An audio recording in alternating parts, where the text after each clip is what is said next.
La Fédération régionale des coopératives agricoles de La Réunion vous présente Terre d'ici avec le Crédit agricole, Piton des Neiges et le département de La Réunion.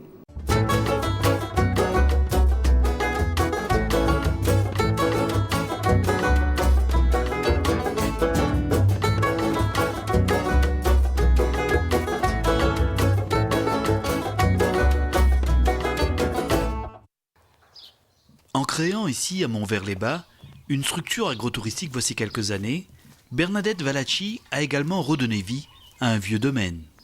Situé sur les hauteurs de Saint-Pierre, 250 manguiers sauvés de l'oubli s'épanouissent en effet aujourd'hui sur les 4 hectares de cet ancien verger pilote. C'est un vieux verger qui appartient donc à Gros Bourbon, qui faisait partie du domaine de Grand Bois.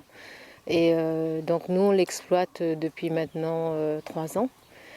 Du moins on essaie de l'exploiter parce que c'est un vieux verger, donc comme je vous disais, avec pas mal de variétés. Donc économiquement c'est pas évident. En plus c'est la mangue José qui est la plus représentée dans le verger, mais elle n'est pas à la bonne altitude, donc elle subit les variations climatiques. Résultat, bien que délicieux, les fruits sont moins jolis extérieurement. Mais Bernadette n'est pas femme à se décourager.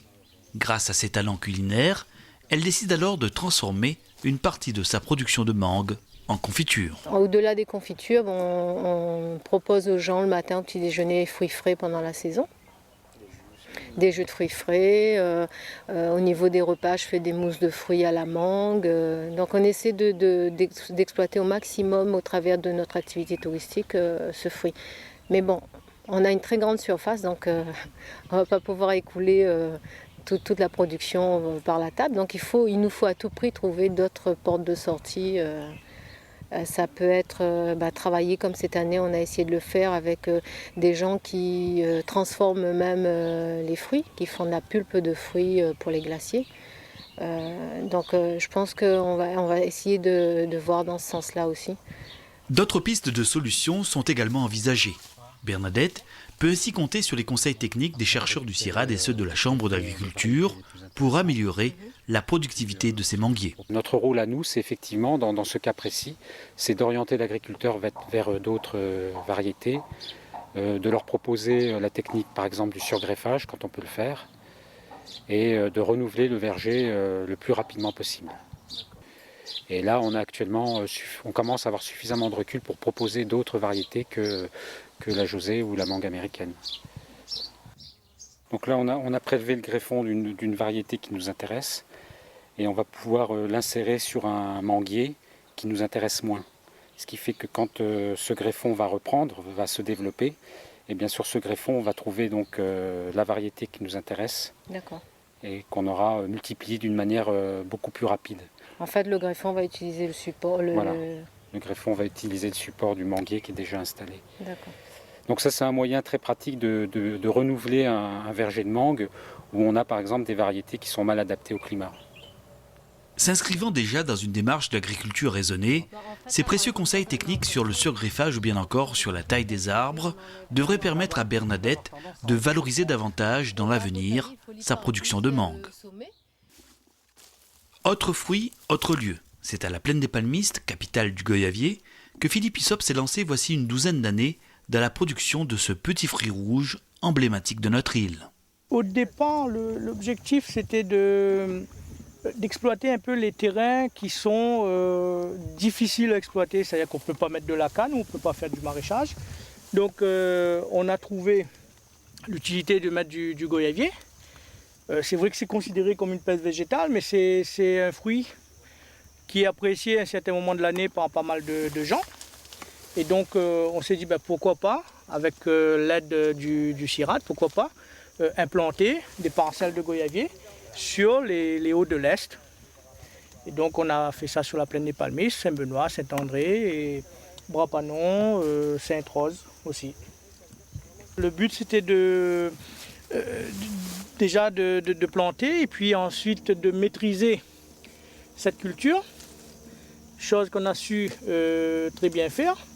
Et aujourd'hui, on s'aperçoit que un peu de partout, à Plaine des Palmistes ou ailleurs, que les gens s'y mettent, commencent à planter. Donc en suivant un cahier des charges et une fiche technique, et que sinon on s'aperçoit qu'il y a pas mal de propriétaires qui commencent à clôturer leur terrain parce que le goyavier a une cote et qu'aujourd'hui c'est un petit fruit qui est très recherché par les transformateurs et aussi par les Réunionnais qui adorent ce petit fruit. En respectant les techniques culturales préconisées par le CIRAD, on arrive ainsi à récolter 10 à 12 tonnes de goyavier à l'hectare. Un potentiel intéressant pour les producteurs qui se sont lancés dans l'aventure et qui maîtrisent aujourd'hui cette nouvelle filière. Ce qui est bien maîtrisé, c'est le déclenchement de la récolte de contre-saison. C'est assez bien maîtrisé. Aujourd'hui, ce que l'on cherche à améliorer, c'est la qualité, notamment la qualité de la récolte naturelle, qui a tendance parfois à être une récolte très importante avec des fruits de petit calibre et parfois une coloration qui n'est pas à la hauteur de ce qu'on pourrait attendre. Donc voilà, on essaye de rétablir un petit peu l'équilibre, je dirais, en termes de qualité entre récolte déclenchée et récolte naturelle, sachant que la récolte déclenchée, elle, est souvent caractérisée par des fruits très bien colorés, très bien calibrés, qui sont valorisables sur le marché parce qu'arrivant en plus à une période très favorable sur le plan de la commercialisation. Cet engouement pour le petit fruit rouge a poussé quelques audacieux à se lancer dans cette culture. C'est le cas d'Alain Técher, jeune agriculteur à la Plaine des Palmistes, qui achève tout juste la plantation de cette nouvelle parcelle de goyavier. C'est un fruit porteur d'avenir. J'avais entendu parler par la CIRAD dans les journaux. C'est après ça que je suis décidé à monter sur la Plaine des Palmistes pour faire un projet, pour créer un projet. Donc à la plantation du goyavier, il faut savoir que l'agriculteur doit respecter en fait un cahier des charges, avec entre autres comme exigence principale donc mettre en place une culture de goyavier qui soit issue de semis, respecter aussi la zone altitudinale donc qui est à peu près sur une limite de 400 mètres et une pluviométrie estimée à 2000 mm par an. Il ne faut pas croire qu'en lâchant un bout de bois par terre, ça pousse tout seul. Non, c'est très pénible à planter. On a une densité à respecter. Si on veut être subventionné, il faut respecter tous les critères du cahier des charges. Et donc, si les gens ont du courage, ils peuvent allier courage avec finance et compagnie. Donc, oui, moi je vois, pour dire la vie en rose, voire même en rouge.